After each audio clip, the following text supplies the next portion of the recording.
Good morning to all. எல்லாரும் எப்படி இருக்கீங்க? நல்லா இருக்கீங்களா? இந்த பதிவு எதுக்காக அப்படின்னு பார்த்தீங்கன்னா, நாளைக்கு வந்து நம்ம பாப்பாவுக்கு வந்து ஃபங்க்ஷன் இருக்குது.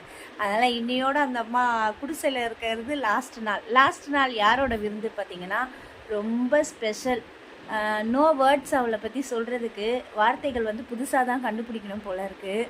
அதனால் வந்து எனக்கு ரொம்ப பிடிச்ச பர்சன், என்னோடய பெஸ்ட் அண்ட் க்ளோஸ் ஃப்ரெண்டு, அவங்க தான் பாப்பாவுக்கு சீர் கொடுத்துருக்காங்க. என்ன சீர்லாம் கொடுத்துருக்காங்கன்னு சொல்லிட்டு பார்க்கலாமா? வாங்க பார்க்கலாம்.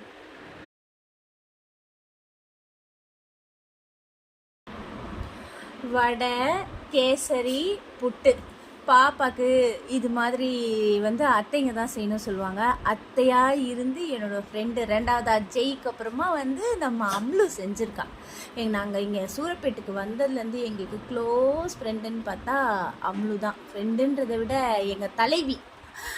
ரொம்ப அழகாக பாப்பாக்கு செஞ்சுருக்காங்க. அப்படியே கண்டினியூ பண்ணி ரொம்ப அழகான ஒரு ட்ரெஸ்ஸு, பேங்கிள், பனானா, ஃப்ளவர் எல்லாம் ஒரு அத்தையாக இருந்து என்ன சீரெல்லாம் தரணுமோ எல்லாமே தந்திருக்காங்க. அம்லு, லாட்ஸ் ஆஃப் தேங்க்யூடா அம்லு. கண்டிப்பாக நீ கூடிய சீக்கிரம் வந்து இங்கே வந்துருவ அப்படின்னு நாங்களாம் வெயிட் பண்ணிகிட்ருக்கோம். நீ ஃபங்க்ஷனுக்கு வருவேன்னு சொல்லிட்டு நாங்கள் ரொம்ப எதிர்பார்த்தோம். ஆனால் உன்னோட சூழ்நிலை எங்களுக்கு புரியுது. நீ சீக்கிரமாக உடம்பு சரியாகி நீ வந்துடணும். ரொம்ப ரொம்ப ஹாப்பியாக இருக்கு Amlu. Lots of thank you Amlu. Tata.